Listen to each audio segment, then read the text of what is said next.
Enquanto as crianças, de forma muito organizada e silenciosa, estão indo para as suas salas, e glória a Deus por isso.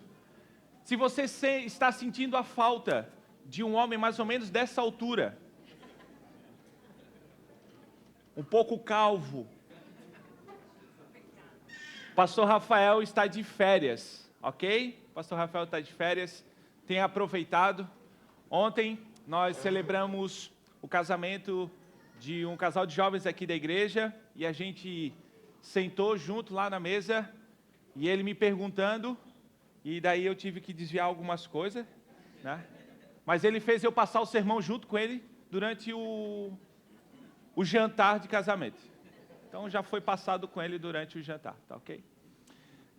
Se você nos visita e quer acompanhar o sermão por meio do Guia da Pregação, o Guia da Pregação é um guia de perguntas onde você pode acompanhar o sermão e você vai respondendo para melhor fixar o sermão. Então levante uma das suas mãos que o pessoal da integração vai estar entregando para você. E se você também é membro da igreja e quer o Guia da Pregação também, levante a sua mão. Nós estamos reunidos mais um domingo. Eu não sei para você, domingo sem estar na casa do Senhor não é um domingo. Você consegue? Domingo sem estar junto com a comunidade parece que falta alguma coisa. Então, não minimize o domingo, o dia do Senhor na sua vida. É o dia em que o Senhor nos dá para estarmos juntos como comunidade, adorarmos ao Senhor verdadeiramente com canções, orarmos como comunidade, clamando ao Senhor em uma só voz, mas também é o momento que o Senhor fala aos nossos corações por meio da sua palavra. Então não minimize o domingo, ok? Não diminua ele, não diminua. Faça dele um bom dia, um grande dia de vir à casa do Senhor, estar junto com os irmãos e depois convidar alguém, quem sabe, para almoçar, o pastor, ok? Pode ser um frangão com maionese, pão e uma Coca-Cola zero bem geladinha. Dei um gatilho agora, mas é só depois do culto, ok? Nada de fazer encomenda aí no frango assado mais próximo da sua casa pelo WhatsApp. Nós estamos em uma série de exposições na carta de Tito, intitulada Uma Vida em Ordem, Vida Cristã em Comunidade. E nós estamos dando continuidade, vamos dar continuidade hoje, e eu quero convidar você a abrir a sua Bíblia na carta de Paulo a Tito. Nós vamos ler o capítulo de número 2, dos versículos de 1 a 5. 1 a 5. Ok? Se você trouxe, eu sou o único pastor que fala isso, mas eu desafio você a trazer a Bíblia de papel no próximo domingo. Uma caneta para anotar, para escrever suas anotações, para que você reflita durante a semana sobre isso. Mas você vai dizer: pastor, meu celular tem bloco de notas, o senhor não conhece? Mas escreve, meu irmão, para você não desaprender a escrever, ok? Então, desafio você a trazer aquela Bíblia que está aberta no Salmo 91 na sala da sua casa, ou 23, ok? Então, traga a sua Bíblia, faça as anotações. O texto que nós vamos ler, carta de Paulo a Tito, capítulo 2, vamos ler do versículo 1 a 5, e nos diz assim a palavra do Senhor: mas você ensine o que está de acordo com a sã doutrina. Quanto aos homens idosos, que sejam moderados, respeitáveis, sensatos, sadios na fé, no amor e na perseverança. Do mesmo modo, quanto às mulheres idosas, que tenham conduta reverente, não sejam caluniadoras, nem escravizadas a muito vinho, que sejam mestras do bem, a fim de instruírem as jovens recém-casadas a amar o marido e os filhos, a serem sensatas, puras, boas donas de casa, bondosas, sujeitas ao marido, para que a palavra de Deus não seja difamada. Amém, igreja? Que o Senhor nos ajude essa manhã a compreender a sua palavra por meio do Espírito Santo, e que possamos não somente entendê-la, mas também praticá-la. Todos nós, de alguma forma, estamos sempre tentando crescer em algo. Estamos tentando crescer profissionalmente, estamos buscando promoções, sair de júnior para pleno, para sênior. Nós estamos buscando reconhecimento dentro das nossas profissões, ser uma autoridade dentro daquilo que fazemos como vocação. Muitos de nós estão tentando crescer intelectualmente, acumulando conhecimento, fazendo um mestrado, um doutorado, graduação, lendo livros da sua área para adquirir conhecimento. Há também quem se dedique financeiramente, que está estudando para aumentar o seu patrimônio, para ter fundo de reserva, para fazer bons investimentos para a sua aposentadoria. E ainda aqueles que investem em crescer fisicamente, estilo o pastor Rafael, que está na academia agora, querendo ficar grandão, ok? Investem tanto no cuidado no corpo, quanto da saúde. O que eu estou querendo dizer é que o crescimento faz parte da vida. Mas nós, como cristãos, discípulos de Jesus, não podemos esquecer que nós também fomos chamados a crescer espiritualmente. E se é natural nós crescermos em tantas áreas da nossa vida, quanto mais devemos desejar crescer como discípulos de Jesus. Nós precisamos querer desenvolver uma fé madura, sólida e principalmente frutífera. Esse é o chamado de Deus ao discipulado. E esse chamado, ele nos mostra que nós não devemos permanecer na estagnação espiritual, mas avançar em direção à maturidade cristã. E é sobre isso que eu gostaria de falar com vocês essa manhã. O tema do sermão dessa manhã é uma fé que amadurece. E nós vamos olhar o texto em 3 momentos.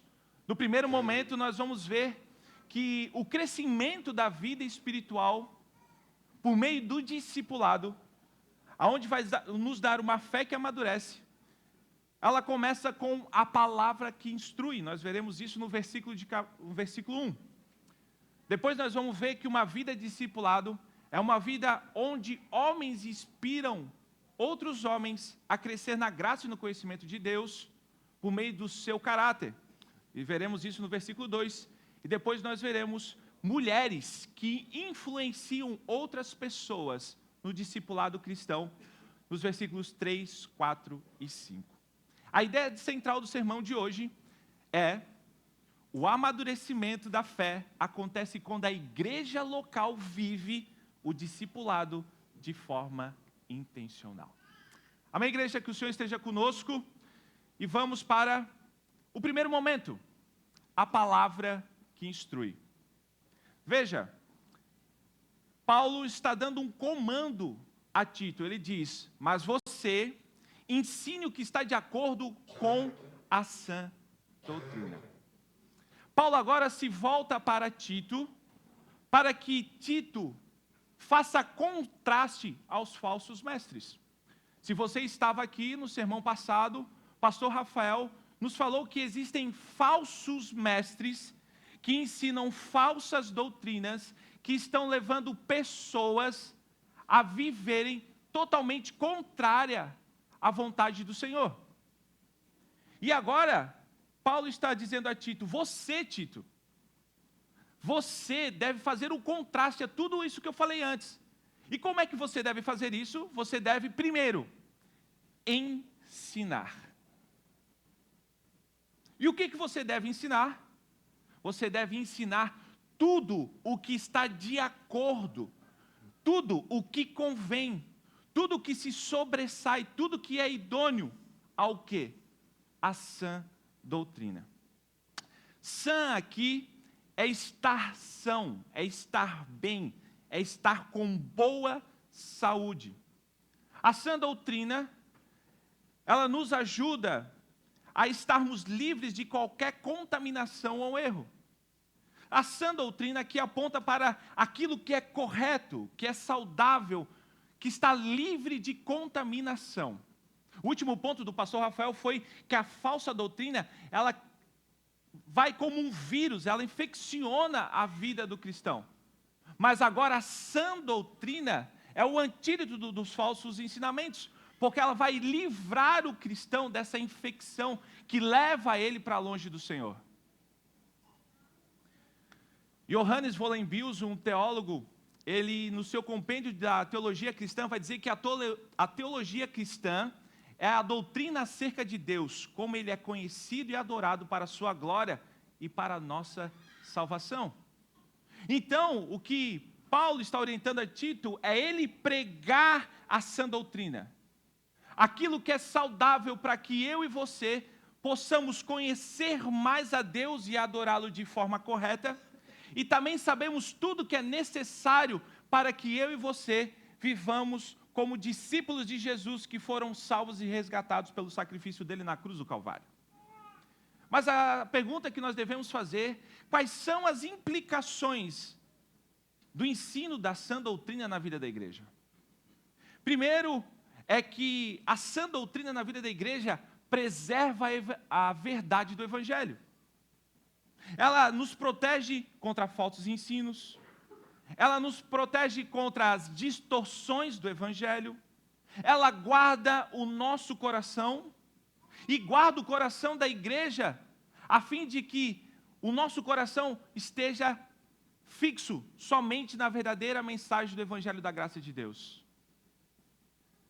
Outra implicação do ensino da sã doutrina na nossa igreja ou na igreja é que por meio da sã doutrina o caráter dos discípulos de Jesus é formado.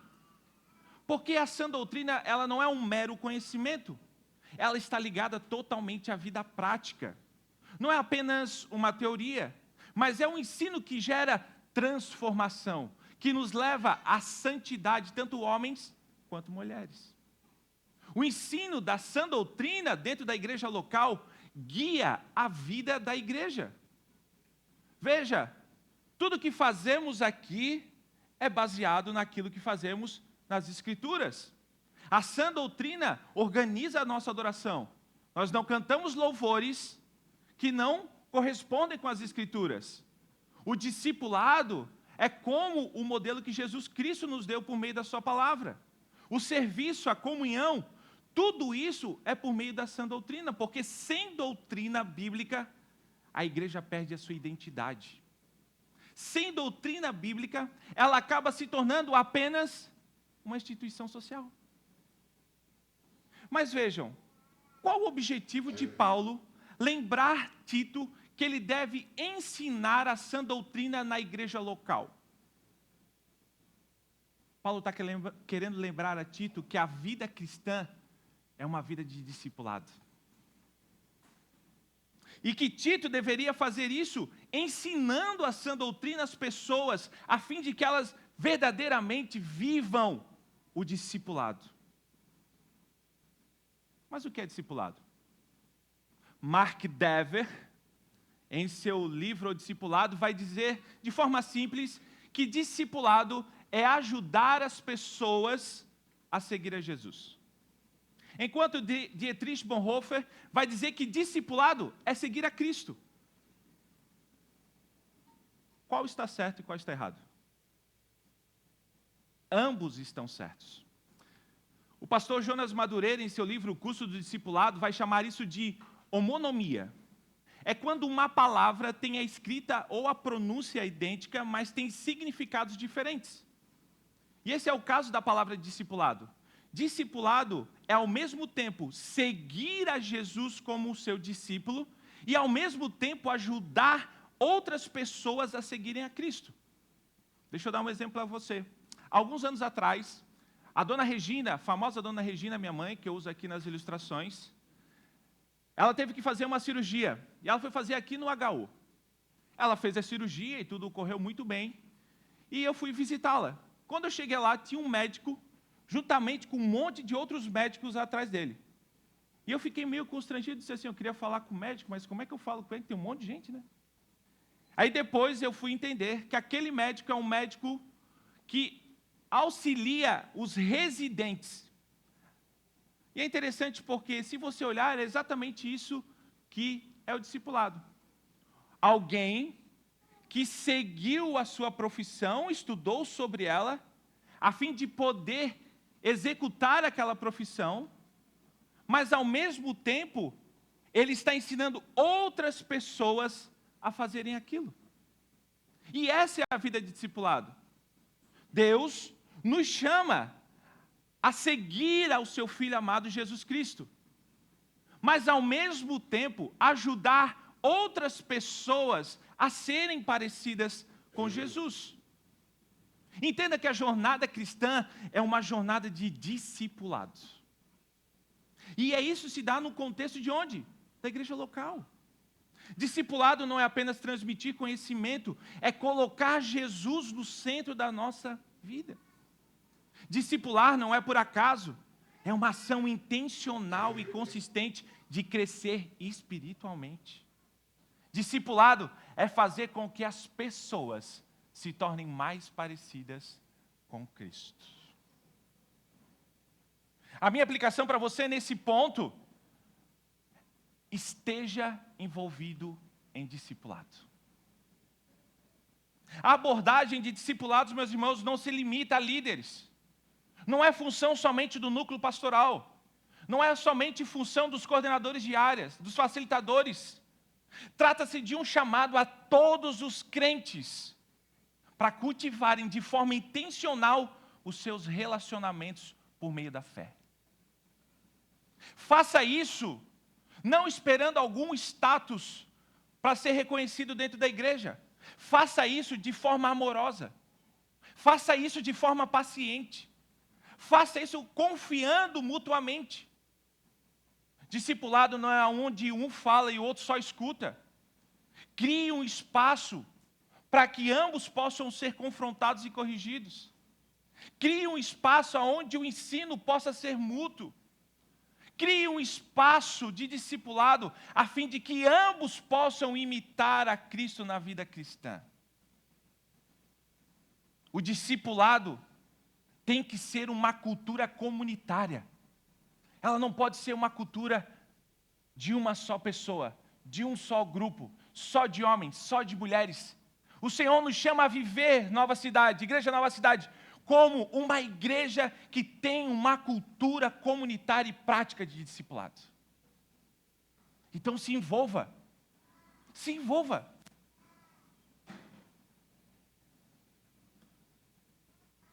A segunda aplicação que eu tenho para você essa manhã é: valorize a igreja local.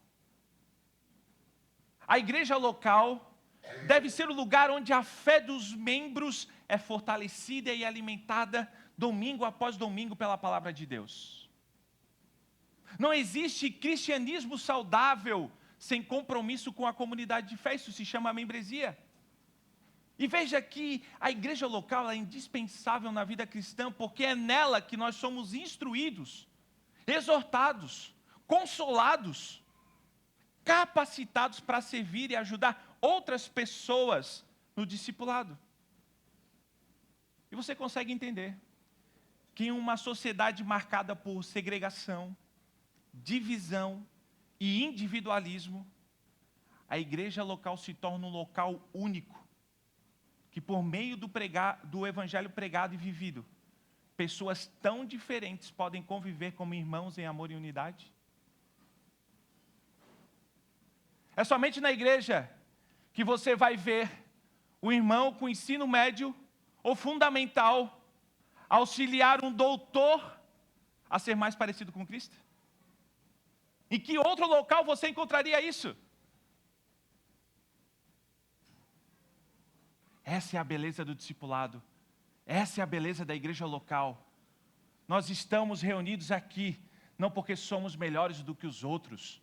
Nós somos reunidos aqui porque somos pecadores que fomos resgatados mediante a graça de Cristo Jesus na cruz do Calvário.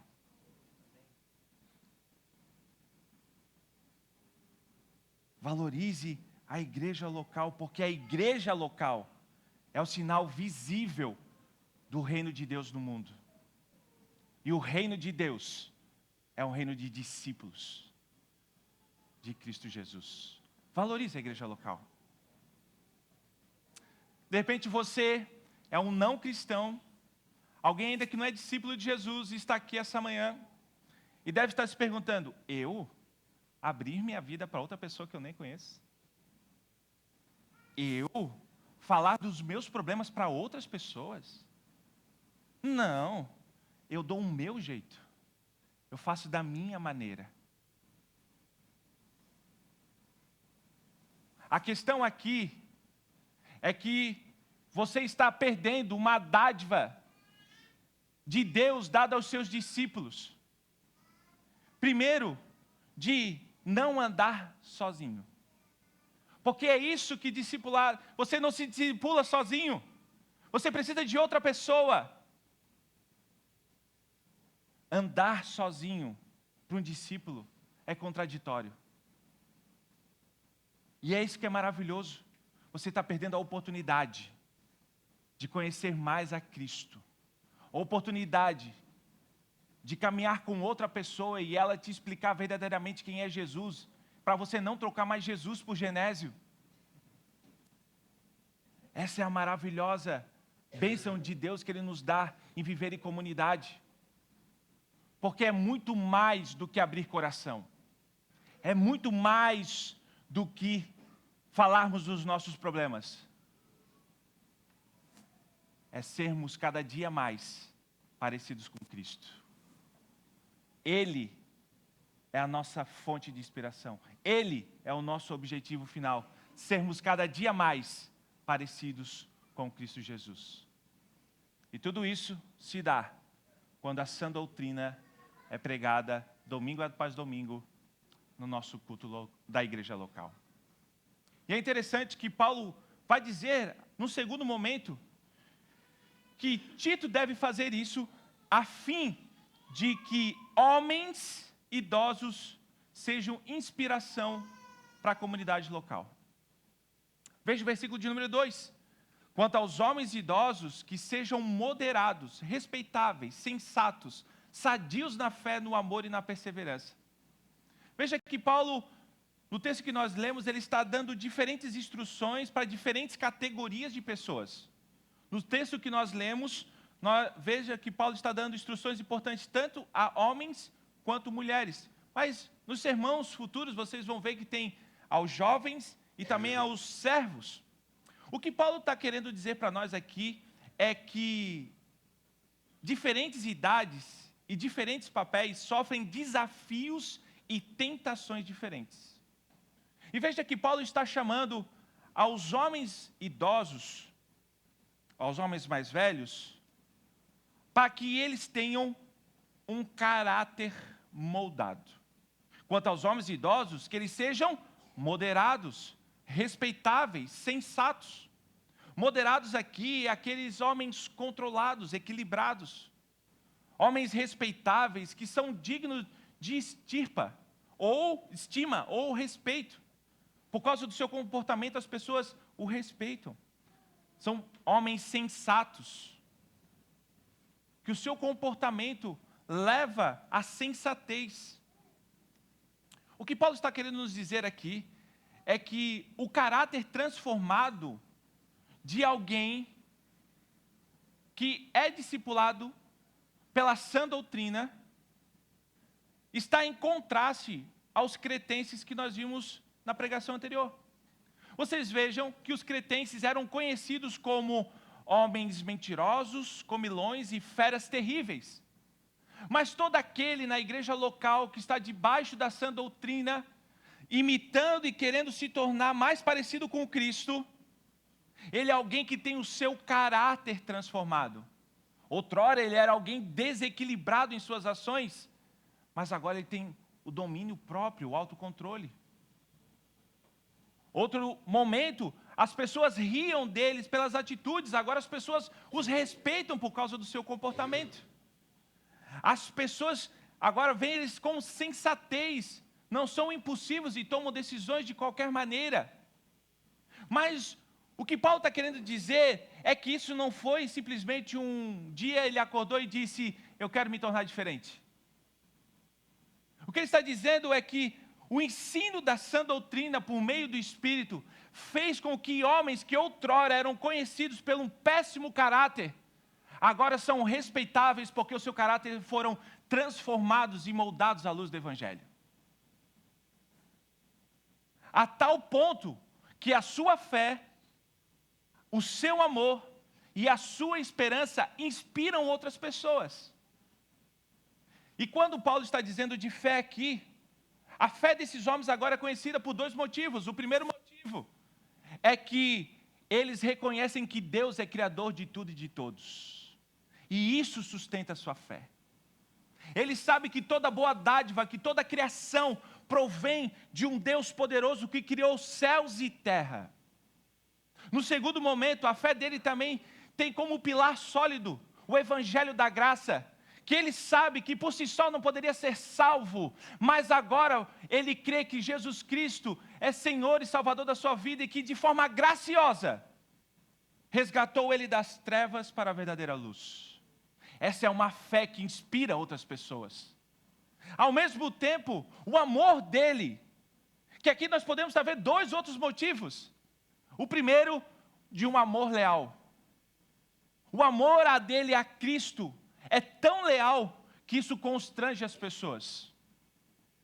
Ao mesmo tempo, é um amor sacrificial, a fim de que se sacrifica para que o nome de Deus seja glorificado e o próximo seja abençoado por quem ele é. Uma fé robusta, um amor leal e sacrificial, que levam esse homem a ter uma viva esperança. A esperança de que a vida não se limita ao aqui e agora. De que agora a sua fé tão robusta que está, o seu amor tão leal que é, dão a ele um entendimento de que o nosso lugar não é o aqui e agora, mas que Cristo Jesus já iniciou um novo reino. E nesse reino, os discípulos de Jesus fazem parte dele. E outra hora ele andava aos seus próprios prazeres, achando que a vida terminaria aqui agora. Mas agora os seus olhos estão voltados para o futuro, dizendo: Maranata, hora vem, Senhor Jesus. E veja, ele não tem essa esperança porque ele não vai mais sofrer. Ele não tem mais essa esperança porque lá não haverá mais dor. Ele não tem mais essa esperança porque lá não haverá mais pecado. Ele tem essa viva esperança, porque naquele dia ele estará diante daquele que criou céus e terra. Ele estará diante daquele dia aonde tudo se tornará como deveria ser, e ele viverá como deveria diante daquele que vive e reina para todos sempre. Essa é a esperança dele. E por que homens mais velhos? Homens mais velhos já passaram por tantas coisas na vida. Casamento, negócios, criação de filhos, esfriamento espiritual, dúvidas, tristezas, alegrias. E eles só passaram por todos esses momentos e só foram possíveis pela graça de Deus e o conhecimento de quem Ele é e de como Ele sustentou a vida desses homens durante todo esse momento. E Paulo quer nos mostrar aqui que a vida cristã não é uma corrida de 100 metros, não é um sprint de 100 metros, é uma maratona de 42 quilômetros. Que sem dúvida, até o final dos nossos dias, nós estaremos vivendo uma vida de discipulado. Deixa eu ilustrar para você. O meu avô materno, chamado Vô Valmor, moreno alto, bonito. Todo domingo, depois da escola bíblica dominical, eu sei que você já passou por algum lugar que tem essa frase. Ele saía comigo e me levava até o mercado, porque ele era o responsável de comprar os alimentos para o almoço de família aos domingos. Então eu ia com ele, ele me ensinava como escolher os alimentos, fruta, verdura, que tipo de arroz da marca que a minha avó gostava, o macarrão que a minha avó gostava de fazer, ele já sabia tudo. E ele ia me ensinando a escolher pela qualidade, ia me ensinando a escolher pelo preço. Depois a gente parava no açougue, ele dizia: meu filho, isso aqui é bom para carne de panela, isso aqui é bom para botar na grelha, isso aqui tu faz no espeto. Ó, isso aqui se tu cortar diferente, eles vão dar um nome diferente e vão te cobrar mais caro. Mas o que me chamava mais atenção não era o que o meu avô me ensinava, e isso me ajudou muito a ser um homem melhor. Mas era quando ele chegava em casa e entregava todos os produtos para minha avó. E a minha avó fazia um delicioso almoço. Você sabe do que eu estou dizendo. Almoço de vó é diferente. Mas ela preparava aquela mesa, e a mesa não cabia toda a família. Então os mais novos onde é que sentavam? No chãozinho. Os adolescentes sentavam no sofá. E os mais velhos poderiam sentar à mesa. Mas era interessante de que naquele momento a avó botava aquela mesa bonita. E o meu avô era o que orava aos domingos. E era maravilhoso ver a fé, o amor e a esperança do meu avô na sua oração de domingo. Aquilo me impactou tanto, que eu não queria ser eu queria ser um bom churrasqueiro igual ao meu avô. Sim, eu queria. Eu queria muito ser tão bom quanto ele foi. Mas o que mais ardia no meu coração era dizer, eu quero ter essa fé. O que mais me abria os olhos era, eu quero viver esse amor. O que mais me deixava alegre, eu quero ter essa esperança. Uma oração de domingo impactou o meu coração para ser um discípulo melhor de Jesus. E é isso. Homens que já estão se preocupando com a aposentadoria. Homens que já estão preocupando, dizendo, agora acho que eu vou dar uma baixada e vou aproveitar a vida. Homens que só estão esperando a cartinha do INSS chegar na sua casa.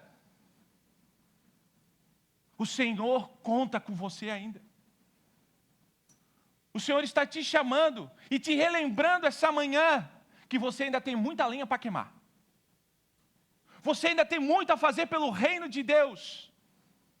E o Senhor espera que agora, que você tem um pouco mais de tempo, você possa ajudar outros homens, outras famílias, outras pessoas a serem mais parecidas com Cristo.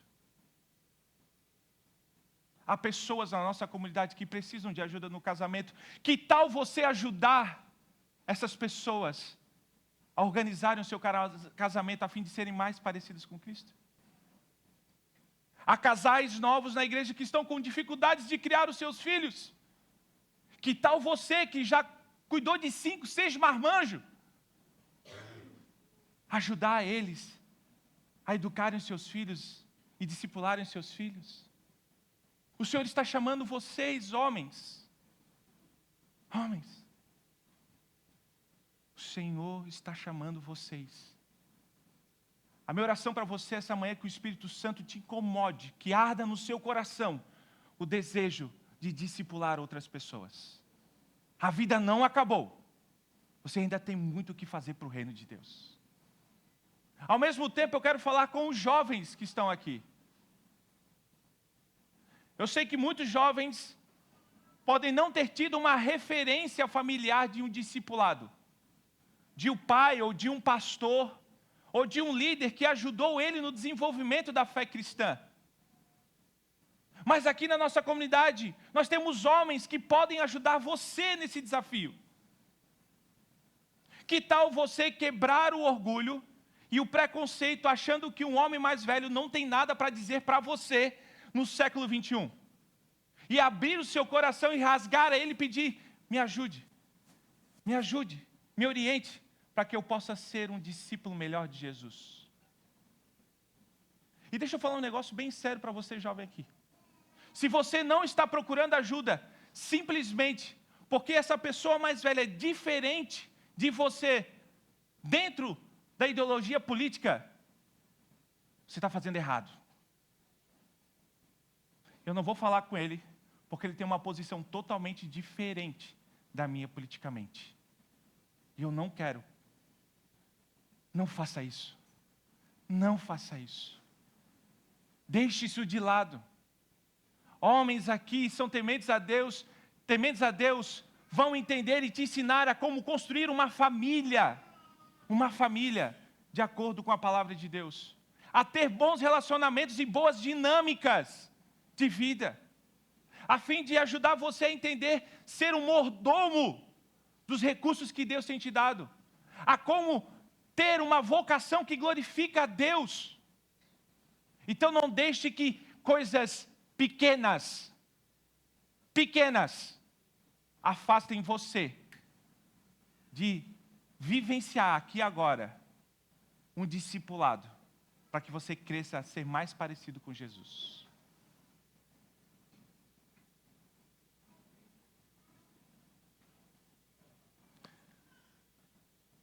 Nós precisamos discipular.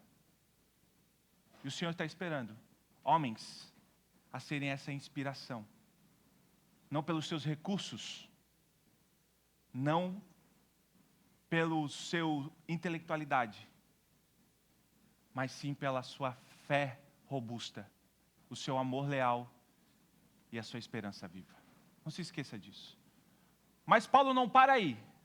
E ele deixa 3 versículos para a mulherada. Ah, pastor, mas ele falou só um versículo para os homens. É que os homens vêm apanhando desde o versículo 5, se não me falha a memória. Eles vêm levando na orelha. Aí as mulheres falam, isso mesmo, senhor. Eu vi aqui quando eu preguei sobre como ser o líder em casa. As irmãs levantaram a mão, Senhor, fala, Jeová. Os homens apanharam. Mas agora Paulo está chamando mulheres a serem influenciadoras. Volte comigo o versículo 3, que vai dizer o seguinte: do mesmo modo, quantas mulheres idosas que tenham conduta reverente, não sejam caluniadoras, nem escravizadas a muito vinho, que sejam mestras do bem, a fim de instruírem as jovens recém-casadas a amar o marido e os filhos, a serem sensatas, puras, boas donas de casa, bondosas, sujeitas ao marido, para que a palavra de Deus não seja difamada. Mulheres que influenciam no discipulado. Nós vivemos em um tempo de influencers. Isso é maravilhoso. Temos pessoas influenciando a ser como um profissional melhor, a serem como construir as coisas por si só, né? Eu gosto muito desse tipo de conteúdo. Entre outras influências que nós, por causa das redes sociais, nós somos influenciados. E é como o algoritmo trabalha. Se você for lá e curtiu 10 imagens de tênis, imagina qual é a próxima propaganda que vai aparecer nos seus stories. A Nike, a Adidas, vai aparecer alguma coisa dessa. Se você gosta de construção, no próximo vai aparecer Makita, Bosch. Se você gosta de surf, na próxima vai aparecer a Ilha do Campeche, a Guarda do Embaú. Vai aparecer o Iago Dora, que foi campeão do WSL, que é da nossa aqui. Então vejo que nós estamos constantemente sendo influenciados. Isso não é algo de hoje. Isso não foi inventado agora nos últimos 10 anos. Não foi. Isso é algo que já vem, e Paulo entende isso, e ele está chamando aquelas que têm mais poder de influenciar, que são as mulheres. E quem é casado sabe disso. Quem é casado sabe disso. Paulo está dizendo, e ele começa a dizer, do mesmo modo. O que Paulo está dizendo, sim, nós esperamos que os homens idosos tenham um bom caráter e inspirem pela sua fé, amor e esperança. Dessa mesma maneira, nós esperamos que as mulheres assim o façam também. E é interessante que Paulo vai dizer as orientações negativas. Ele vai dizer que elas não sejam caluniadoras. Mulheres que dão, dada a calúnia, difamador, que acusa com falsidade, o vulgo, não sejam fofoqueiras. Não sejam escravizadas a muito vinho. Ah, pastor, então é escravizada, ok? Escravizadas a muito vinho não é que alguém que seja dominada. Alguém que é escravo, que tenha um vício tão grande que as suas decisões são impactadas por esse vício. Mas o que é legal, e é aqui que o Paulo brilha, ele vai dizer que elas sejam mestras do bem. Isso aqui é algo extraordinário.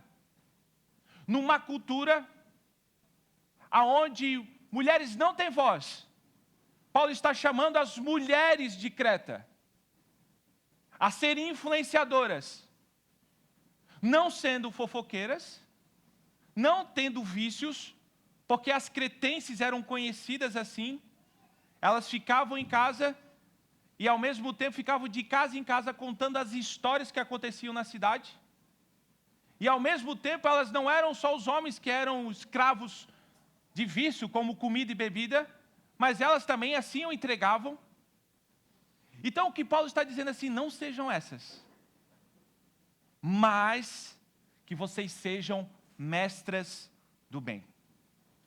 Se a gente pudesse colocar uma correlação, seja uma professora do bem. Que bem? Da sã doutrina.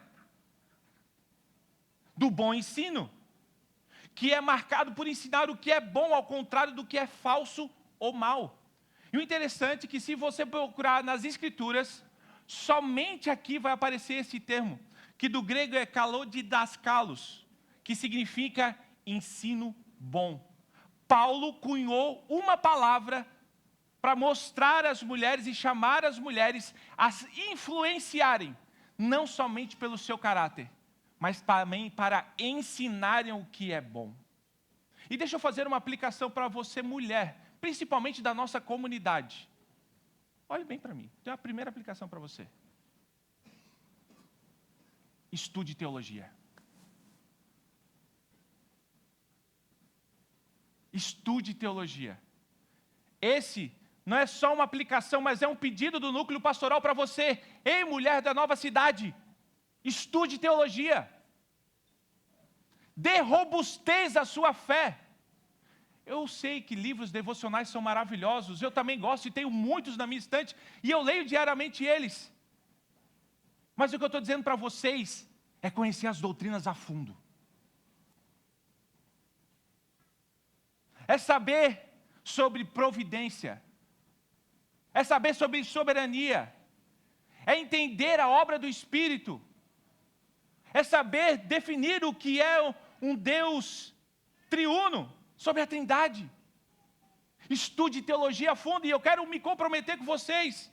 Nós vamos dar todas as ferramentas para que vocês cresçam em conhecimento de doutrinas sólidas, para que vocês nos ajudem a ensinar.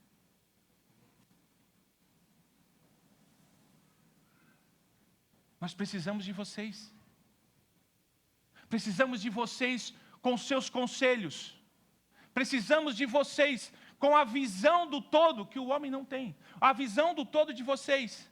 Mas nós também precisamos que vocês se desenvolvam doutrinariamente para nos ajudar a liderar a igreja, ajudando outras pessoas a serem parecidas com Cristo, por meio de uma doutrina sólida. Bons conselhos, qualquer um pode dar. Doutrina sólida, só quem se dedica e entende. E discipulado verdadeiro é doutrina sólida. É nós entendermos as doutrinas de quem Deus é, o que Ele fez, o que em Cristo é e o que Ele fez, que nos ajudarão a aconselhar, nos ajudarão a ensinar pessoas dentro da nossa comunidade. Então lembre-se disso, estude teologia. De repente você está chegando à nossa igreja, e é uma igreja de onde você vem, não tem um contexto desse. Não tem esse contexto. E você fica meio preocupado assim, como assim estudar teologia? Isso não é para mim. Como assim? Não, isso é só para os pastores, deixa eles lá. Ou se o meu marido quiser, ele que compre um curso e faça. Não. Nós estamos dizendo para você que se você está vindo para a nossa comunidade, entenda que nós contamos com você para nos ajudar a ensinar outras pessoas. Um exemplo disso, na nossa academia, nós temos mulheres ensinando, academia, Nova Cidade, outras mulheres ensinando, ensinam muito bem. Nós temos líderes de pequenos grupos, mulheres que ensinam, que ajudam. Nós temos espaço e queremos que vocês nos ajudem nisso. Sejam mestras do bem. E aí Paulo agora parece que dá mais uma arrochadinha. Ele vai dizer, aprendam tudo isso para quê? Para ensinar o evangelho. A quem? Ele vai dizer que as mulheres mais velhas se tornem mestras do bem para ensinar outras pessoas. Principalmente a instruírem as jovens casadas a amar o marido e os filhos, a serem sensatas, puras, boas donas de casa, bondosas, sujeitas ao marido, para que a palavra de Deus não seja difamada. Você consegue, mulher que está aqui hoje, você consegue entender que esse é o padrão de mulher cristã? Indiferente se você é casada há mais de 30 anos, se você é adolescente, se você é uma jovem solteira ou uma jovem recém-casada, você consegue ver que aqui está o padrão de ser feminina à luz da Bíblia? Mulheres que não são fofoqueiras, mulheres que se abstêm de vícios, mulheres que são sensatas, têm discernimento das coisas, mulheres puras, que não se deixam manchar as máculas que são oferecidas, mulheres bondosas, que praticam a bondade diariamente. Vocês conseguem notar que esse é o padrão? E no primeiro sermão que eu preguei da série, eu falei que existe o padrão que toda mulher deveria olhar para um homem e esperar dele como um marido a se casar. Agora o jogo virou, jovem. Homens solteiros da nova cidade. Aqui está o padrão. Aqui está o padrão. Procurem mulheres. Uma mulher com esse padrão. Alguém bondosa. Alguém sensata. Alguém que cuida da sua própria língua. Alguém que não há vícios. Mas por quê? Porque você vai ser um cabra inteligente. Porque essa mulher vai ajudar você a se desenvolver como discípulo de Jesus. Vai ter hora que ela vai te dar na tua cabeça. E amém. Mas principalmente ela vai ajudar você a se desenvolver como um homem verdadeiramente. E Paulo agora faz uma aplicação dizendo, e as mulheres que escolheram a vocação do casamento. Essas mulheres precisam amar o marido e amar os filhos. Ok? É por isso que Paulo fala, boas donas de casa. Eu sei que você estava esperando desde quando eu li, no início, o que ele vai falar sobre sujeição. Como assim ser sujeito ao marido? E como assim ser dona de casa? Eu tenho a minha vocação. Eu sou tanto sucesso. Por que agora eu tenho que ir para ser dona de casa? Calma, não bata no pastor ainda. Quando Paulo está dizendo boas donas do lar, são aquelas mulheres que escolheram a vocação do casamento. E a vocação do casamento exige que você ame o seu marido e ame seus filhos. E Paulo faz essa chamada de atenção, e ela fala muito bem aos nossos dias. Paulo não está dizendo que toda mulher precisa ser dona de casa. Não é isso que ele está falando. O que Paulo está dizendo é que a sua casa precisa ser uma prioridade na sua vida. Você tem a sua profissão e a vocação, glória a Deus por isso, porque foi Ele que te deu essa vocação. Os dons e talentos que Deus deu para você executar, seja sendo uma funcionária pública, seja uma arquiteta, uma médica, uma cabeleireira, uma faxineira ou uma dona de casa. Isso foi dádiva de Deus. Mas isso não pode ser um empecilho para você que escolheu a vocação do lar, você abandonar o seu lar e ele não se tornar mais uma prioridade na sua vida. Você entende? De que se você decidiu casar com esse homem bonito que você decidiu casar, você tem que amar ele e amar os seus filhos, porque essa é uma vocação do casamento e é uma das funções da mulher. Tá, pastor, tudo bem. O senhor matou uma, donas de casa. Já sabemos que as mulheres donas de casa não precisam. Paulo não está dizendo que toda mulher tem que ser dona de casa. Já entendi isso. Mas ele tem um probleminha aqui, pastor. Que história é essa de ser sujeito ao marido? Eu orei ao Senhor, pedindo uma revelação ao Pai. Me dê as palavras certas. Sujeição aqui não é escravidão. Sujeição que Paulo fala aqui não é passividade. Sujeição aqui não é autoritarismo. Sujeição aqui não é autocracia. Sujeição aqui não é abuso. Sujeição aqui é uma mulher que entende as suas funções e sabe que diante de Deus, todos nós temos a mesma dignidade, porém, funções diferentes. Diante de Deus, o homem não é melhor do que a mulher. Diante de Deus, a mulher não é melhor do que o homem. Diante de Deus, nós temos a mesma dignidade, porque ambos são imagem e semelhança de Deus. É o que a doutrina da Imago Dei nos ensina. Mas Deus criou com funções diferentes. Lá no Éden, Deus criou o homem para liderar. E essa liderança tinha que ser uma liderança sacrificial. Uma liderança que serve.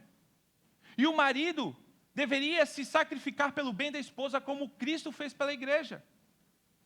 Não era mandar ou impor vontade, mas era guiar sobre o exemplo e pelo serviço sacrificial. No início, antes da queda, o homem foi chamado a uma liderança que protege. E aqui não é só proteção física. E você entende que você precisa defender a sua esposa fisicamente, correto? Se vir alguém, irmão, é tu primeiro. Vai para cima, pede força de Jeová igual ele deu para Sansão e vai para cima. Você precisa defender a sua esposa fisicamente.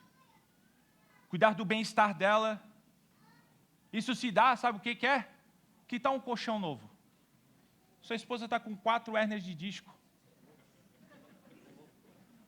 Tudo porque você, miserável, fominha, não comprou um colchão novo para ela. Você não está defendendo ela fisicamente, você está entendendo? Você não está protegendo ela. Você tem que dar segurança a ela. Mas essa segurança não é só física, mas também é espiritual. O homem foi chamado a liderar espiritualmente a sua esposa. É o marido que assume a responsabilidade de vigiar contra os perigos, tanto espirituais como emocionais e relacionais. E por último, o homem foi chamado a uma liderança que provê.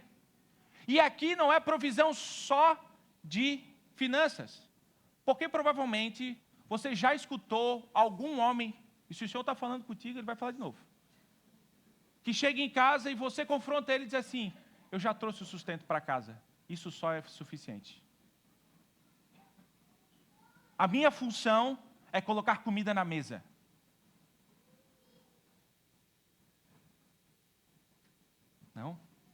Não é só isso. Provisão não é só o homem saindo a trabalhar e trazer sustento, mas também é a provisão de incluir e prover tempo, é prover atenção, é prover cuidado emocional. E aí parece que para nós homens já aperta um pouco mais. Porque sim, nós somos homens trabalhadores, vamos, trabalhamos, somos dignos do nosso salário, sustentamos as nossas famílias, não deixamos a necessidade, pela graça de Deus, chegar aos nossos lares. Mas não provemos tempo de qualidade com as nossas esposas e filhos. Não provemos a atenção que eles merecem e o cuidado emocional que eles merecem. Veja, de que por mais que o pecado tenha afetado essa nossa liderança, o Senhor, por meio do Espírito Santo, chama nós homens ainda a sermos assim, líderes que provêm, líderes que protegem e líderes que servem.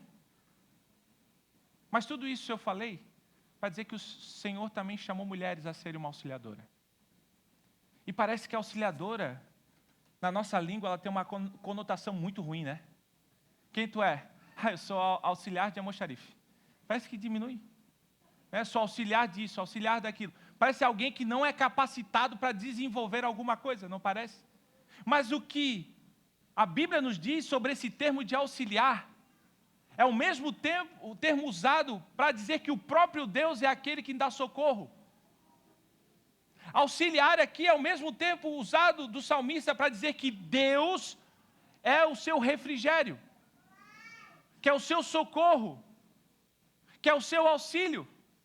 Ora, daria a Deus, na mão da sua providência, inspiraria Moisés a escrever que mulher é simplesmente uma auxiliadora? Não. Ela é alguém que demonstra socorro, é alguém chamada a socorrer, alguém chamada a auxiliar, alguém chamada a ser alguém que seja um refrigério dentro do seu lar. E o Senhor tem chamado as mulheres, e Ele fez assim, vocês mulheres, para serem socorro, para serem um verdadeiro auxílio, para vocês serem um verdadeiro refrigério. E como fazer isso? Ajudando os Adões que estão lá, que vocês casaram, a serem os discípulos melhores de Jesus. Ajudando ele a ver coisas que eles não conseguem ver, que nós não conseguimos ver. Dando bons conselhos. Ajudando eles a se desenvolverem como profissionalmente. Incentivando, motivando eles. Mas o pecado vem. E uma das consequências do pecado para o homem é que aquele que deveria liderar de forma sacrificial se torna um tirano. E se ele não é um tirano, ele se torna um homem omissivo. As mulheres que deveriam estar auxiliando, agora, por consequência do pecado, tendem a extrapolar a liderança dentro do lar e querer ser o cabeça e fazer todas as coisas por si só, e não ajudando em comum acordo. E é isso que Paulo está dizendo. Olha, mulheres, ser sujeita aos maridos é entender a função de vocês dentro da criação. Não é diminuir vocês, não é vocês estarem escravas aos desejos e vontades de seus maridos, mas é alguém que realmente entendeu o seu propósito de criação, de ajudar dentro do lar o desenvolvimento do seu esposo, ajudando ele a liderar bem a casa. E é isso que Paulo está dizendo. Ufa, acho que eu consegui. Mas tudo isso por quê? Para que a palavra do Senhor não seja difamada. E aqui Paulo encerra com um bom argumento. Que se a palavra de Deus registrada está dizendo isso, tanto homens quanto mulheres fazem ao contrário, o que nós estamos fazendo? Difamando a palavra de Deus.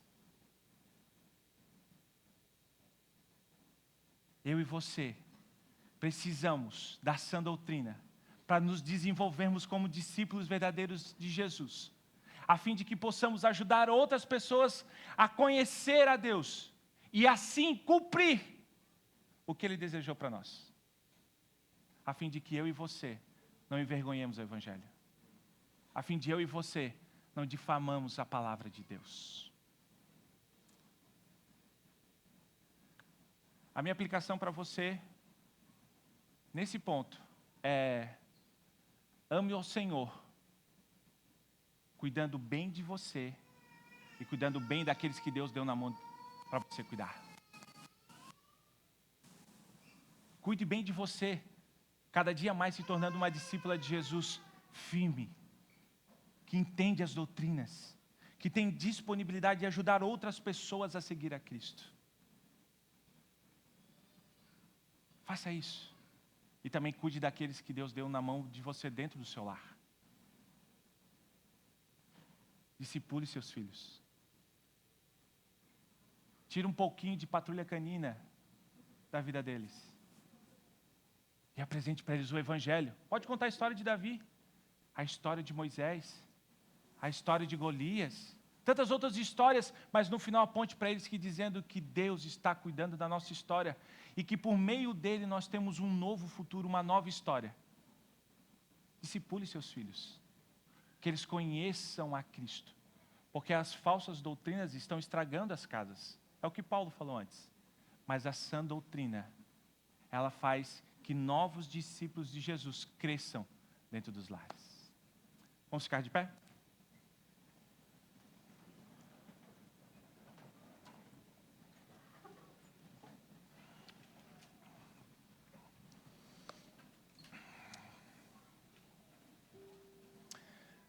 O Filho de Deus, Cristo Jesus, o nosso Salvador,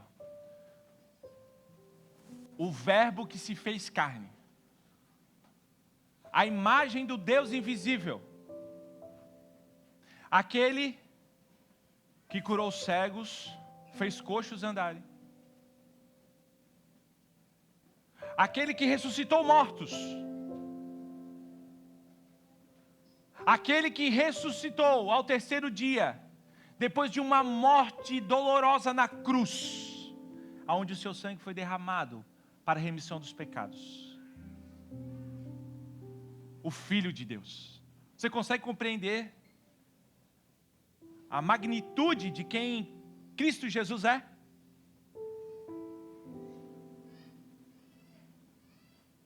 Jesus ensinou o discipulado. O próprio Jesus escolheu para si 12 e os fez crescer,